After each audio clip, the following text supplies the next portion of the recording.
আমরা ওনার কাছ থেকে কিছু তথ্য জানার, বর্তমান রাজনৈতিক প্রেক্ষাপটে কিছু তথ্য জানার চেষ্টা করব। যেহেতু রাজনৈতিক অবকাঠামো বর্তমানে অনেক রদবদল হচ্ছে, কোনো কিছু নতুনভাবে উদ্ভাবন হচ্ছে, কোনো কিছু হিডেন হচ্ছে, এসব ব্যাপারে আমরা জাকির হোসেন ভাইয়ের কাছ থেকে মূল্যবান তথ্য জানার চেষ্টা করব। একটা জিনিস আপনার কাছ থেকে আমরা জানতে চেষ্টা করব যে বর্তমান আসামের রাজনৈতিক প্রেক্ষাপট মানে বিভিন্ন ধরনের ধরনটা বদলে যাচ্ছে। গতকাল আমরা দেখেছি ভারতীয় জাতীয় কংগ্রেস কিছু আঞ্চলিক দলকে নিয়ে অ্যালায়েন্স করেছে, যার মধ্যে রাজ্যের দল অখিল গগৈ ছিলেন। অখিল গগৈ হয়তো কয়েকদিনের জন্য কিছুটা মানে অ্যালায়েন্সের বাইরে ছিলেন। এজেপি ছিল, লুরিনজ্যোতি গগৈ, অজিত কুমার ভূঁইয়া ইনিও ছিলেন। মানে আপনি কি মনে করেন এই যে রাজনৈতিক অ্যালায়েন্স, বর্তমানে বিরোধী দল সবাই একজুট হয়ে, এটা কি মানে কত ধরনের ফলপ্রসূ হতে পারে বলে মনে করেন?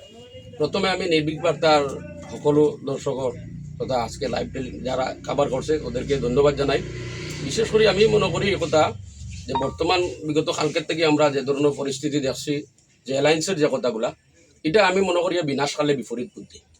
কারণ বিনাশকালে বিপরীত বুদ্ধি এটা হলো 2021 সালে যে একটা সুবর্ণ সুযোগ ছিল, সেই সুযোগও ডিউ টু ইউডিএফের কারণে বাকি আঞ্চলিক দলগুলা অ্যালায়েন্স না হওয়ার কারণে আজকে গভর্নমেন্ট ফর্ম করা সম্ভব হয়েছে। আর আমি মনে করি আর যে এই ধরনের পরিস্থিতিতে গভর্নমেন্ট পতিত করা সম্ভবিত না। কারণ হইল বর্তমান নেতাসকল নিয়ে অ্যালায়েন্স করা, কিন্তু ভোটারসকলের লগে কোনো যোগাযোগ নাই। মানুষের বিভিন্ন প্রান্তে, বিভিন্ন সোসাইটিতে বিভিন্ন ইস্যু নিয়ে রাজনীতি করার দরকার আছে। আজকে যে বা যারা নেতৃত্বে এই অ্যালায়েন্সটা হয়েছে, এই অ্যালায়েন্সটা ঠিক আছে, কিন্তু গভর্নমেন্ট পতিত করার লাগে কিন্তু আমার মনে হয় গভর্নমেন্ট পতিত করা সম্ভব হইতো না। কারণ বিগত 2021 যদি আমরা প্রেক্ষাপট তুলে ধরি, তাহলে দেখা গেছে প্রায় 38 থেকে 36টা সমষ্টি, 36 থেকে 38টা সমষ্টির মানে ভোট প্যাটার্ন খাটার কারণে আজকে বিজেপি গভর্নমেন্ট করা সম্ভব হয়েছে। আজকে বিজেপি গভর্নমেন্ট হয়েছে অখনকুর যে বিগত দিনে যে আঞ্চলিক যে অ্যালায়েন্সটা, এটা ইউডিএফ ডিউ টু টার্গেট আছে, যে ইউডিএফ কংগ্রেসের লগে অ্যালায়েন্স হওয়ার কারণে যে বাকি আঞ্চলিক দলগুলা যে এই অ্যালায়েন্সর অন্তর্ভুক্ত হয়েছে না। কারণ যে সময় যে পরিস্থিতি যেখান মানায় এখানে কইতে লাগে। কারণ আজকের দিন হইল গিয়া যে রাজনীতি যেটা, এটা হইলে ইস্যু ভিত্তিক রাজনীতি, সমস্যা ভিত্তিক রাজনীতি। আজকে নেতাসকল বিভিন্ন দলের নেতাসকল আইবা, নেতাসকলে তো ভোট দিতে না, ভোট তো আমজন সাধারণ নিত্য। ভোট দিতে হইলে মানুষের উন্নয়নের কথা চিন্তা করতে লাগবে, মানুষের সমস্যার কথা চিন্তা করতে লাগবে। আজকে বসন্তর কুকিল হিসাবে বাইরে আইসুন। আজকে তখন বিগত 5 বছর থেকে রাজনীতির কোনো কুচকাওয়াজ নাই। যখন নির্বাচনের একবারে প্রাক মুহূর্তে আই গেছে, তখন বিভিন্ন রাজনৈতিক দল, বিভিন্ন সমাজসেবী হল আমরা সামনে দ্বারে দৌড়াইতরা আমরা দেখি। কিন্তু এটা আপনার মা ঠিক আছে, কিন্তু ওই যে গতকাল যেটা অ্যালায়েন্স হয়েছে, আপনি এটা ফলপ্রসূ মনে করেন না? কারণ যখন আঞ্চলিক দল অসমীয়া রাজনৈতিক মেরুকরণটা পাল্টে দিতে পারে অসমীয়া মেরুকরণে। আঞ্চলিক দলগুলো যেমন এজেপি লুরিনজ্যোতি গগৈ অসমীয়া ভিত্তি, আসামি মানুষ, নিজেও অসমীয়া। হ্যাঁ, যদি অসমীয়ারা যদি লুরিনজ্যোতি গগৈর পক্ষে থাকে, অখিল গগৈর পক্ষে থাকে, তারা তো আদৌ খিলঞ্জি অসমীয়া। তো একটা ডিভিশন হয়ে যান না অসমীয়া ভিত্তিক। আমার কথা হইল, আমার রাজনীতির লাইফে একটা জিনিস দেখছি আমরা, যে কা আন্দোলন যেটা হচ্ছে, এটা মনে হয় বৃহত্তর, আমরা লাইফে বৃহত্তর একটা আন্দোলন হচ্ছে। কা আন্দোলন কিন্তু বহুত, সেই আন্দোলনে যদি কোনো প্রভাব পড়ছে না, কোনো আসর করছে না, কোনো দাঁত অ্যালায়েন্সে গভর্নমেন্টে কোনো আসর করছে না অতীত করার লাগে। অসমীয়া মানুষ কিন্তু বর্তমান আজকে ও যে যারা দল লইয়া যে অ্যালায়েন্স হয়েছে, এরা কি অস্তিত্ব আছে? আজকে খালি তো অখিল গগৈ একজন এমএলএ, এজেপির তো কোনো মেম্বারও নাই। বর্তমানে অ্যালায়েন্সও তো এজেপির যে সভাপতি লুরিনজ্যোতি গগৈ, উনি তো ওয়ার্ড সদস্য নাই। তারা মানে কোন মানে আজকে সিপিএম বা আমার অজিত ভুইয়ার নেতৃত্বে যে বর্তমান যে পরিস্থিতি চলে, আমরা দেখি এতে কোনো প্রভাব পড়তো না। গভর্নমেন্ট বহুমত গভর্নমেন্ট হওয়ার সম্ভাবনা আছে। আজকে বিগত দিনে যে রেজাল্ট আছে, এর থেকে অধিক রেজাল্ট হয়ে যাবে। আগামী কালকে যে রেজাল্ট আছে বিহারের অ্যালায়েন্সটা হইছে, আপনার মনে মনে কি রকম অ্যালায়েন্সটা? তার বিরোধী দলের যে অ্যালায়েন্স, এটা দারদারি পার্টি লেভেল ইলেকশন খেলাটা বেটার আছে। তখন কংগ্রেসের উপরে মানুষের একটা আস্থা থাকলো না, ফেইথ থাকলো না কংগ্রেসের মানুষের লগে যখন। কংগ্রেসের বিশেষ করে আমার মনে করা যে গভর্নমেন্ট ফর্ম করতে হইলে প্রথমে 2015 আগে গভর্নমেন্টও যারা আছিল কংগ্রেসের নেতৃস্থানীয়, এরা বঞ্চিত করার দরকার। কারণ এরার কাছ থেকে মানুষের দুঃখ পাইছে। আজকে মানুষের দুঃখ পাওয়ার কারণে তো বিকল্প রাস্তা ঢুকাইছে। আজকে যদি এরা যদি হরাইয়া তো ইয়া যুব সমাজরে প্রায়োরিটি দেওয়া হইতো, এগিয়ে নিয়ে যাওয়া হইতো, বা এরারে উপদেষ্টা রাখিয়া 2015 গভর্নমেন্টও যেবা যারা আছে এরারে বঞ্চিত করিয়া যদি কোনো মানে পদক্ষেপ নেওয়া হইতো, তাহলে আবার এটা সম্ভাবনা আমার ধারণা। কিন্তু এই পরিস্থিতি বর্তমানে আমরা যেটা দেখি আর এটা কোনো সম্ভব হইতো না। না কিছু কিছু আওয়াজ উঠে যে এই যে রাজনৈতিক অ্যালায়েন্স যেটা হয়েছে,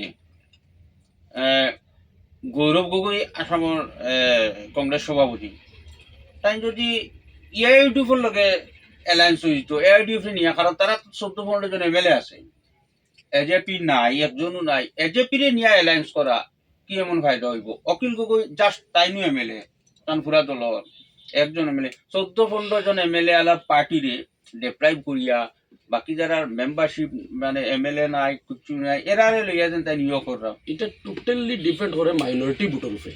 কংগ্রেস সংগঠন যেটার অস্তিত্ব বর্তমানে মাইনরিটি ভোটের উপরে আছে।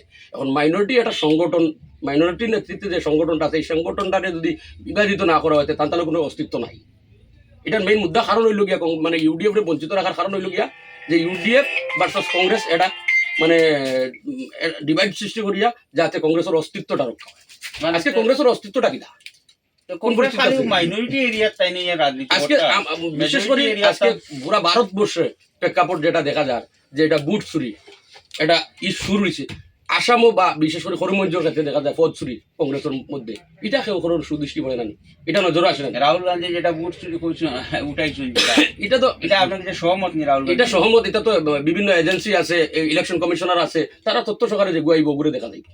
এটা তো আমি পারফেক্ট কতটুকু আছে না আছে আমি তো সত্য মিথ্যা জ্ঞান যাচাই করতে পারতাম না। যাচাই যারা করে তারা তো প্রমাণ দিব, প্রুফ দিব কতটুকু সত্য কতটুকু মিথ্যা।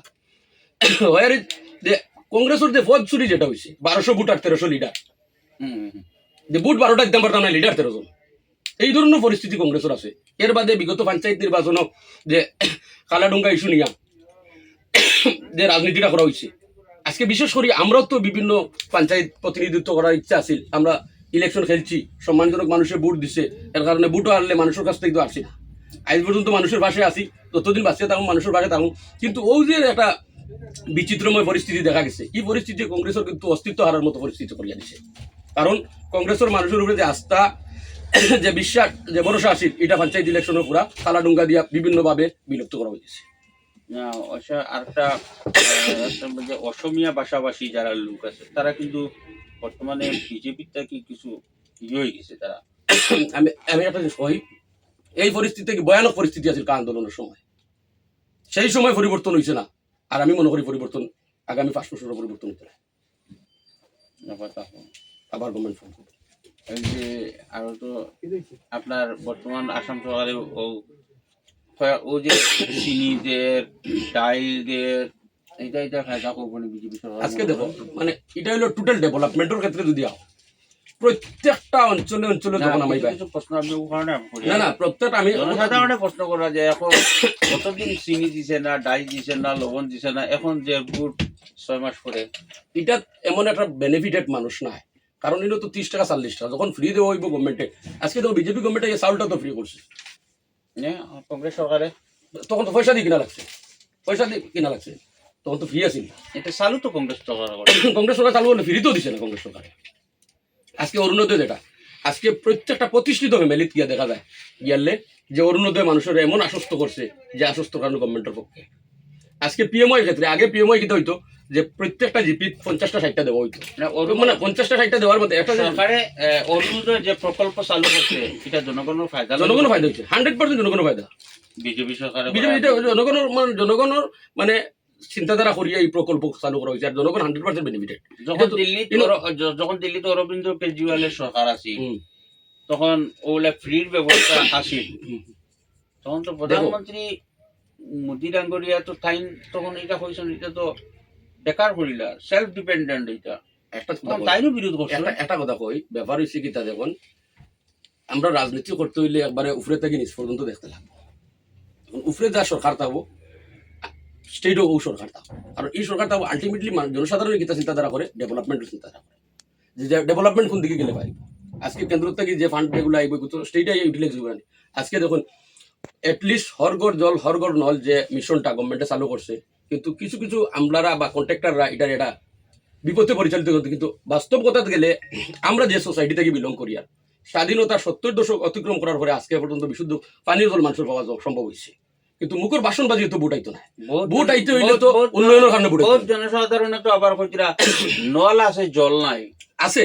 ওই যে কইলাম না, কিছু কিছু কন্ট্রাক্টর কিছু কিছু আমরা আর মিলিয়া এই ধরনের কিছু কিছু জায়গা এর কারণে 100% জায়গা তো যে গভর্নমেন্টের যে উদ্দেশ্য যেটা হরঘর জল হরঘর নল পৌঁছানি লাগে এটা চিন্তাধারা আছে, এটা তো বাস্তবায়িত হওয়ার পক্ষে বা বাস্তবায়িত হওয়ার বর্তমানে একবারে লাস্ট করতে গেছে।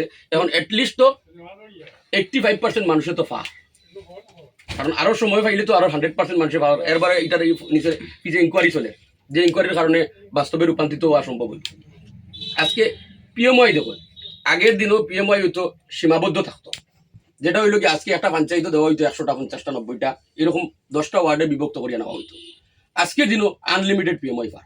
আজকে প্রত্যেকটা ওয়ার্ডের যদি তুলনায় ডেভেলপমেন্টের কথা চিন্তা করা যাও, তো এটা মানে দীর্ঘ কংগ্রেস শাসনে যত দিনে যত ডেভেলপমেন্ট হয়েছে এই বিজেপি সরকার হওয়ার পর থেকে গতখান ডেভেলপমেন্ট এখন অরুণোদয় আপনারা কইতরা অরুণোদয় ও যে লাস্ট অরুণোদয় যেটা সিলেকশন গভর্নমেন্ট দ্বারা সিলেকশন হয়েছে, পুরানা যারা অরুণোদয় পাইছে তার নাম কাটা গেছে, নতুন অন্তর্ভুক্ত হয়েছে। এটা হইলো এটা ব্যাপার হয়েছে কি তা আজকের দিনত যে 28,000 করে 2,52,000 সামথিং টোটাল বরাক মিলিত অরুণোদয় দেওয়া হয়েছে, এটা তো বাস্তব যেটা পাইছে।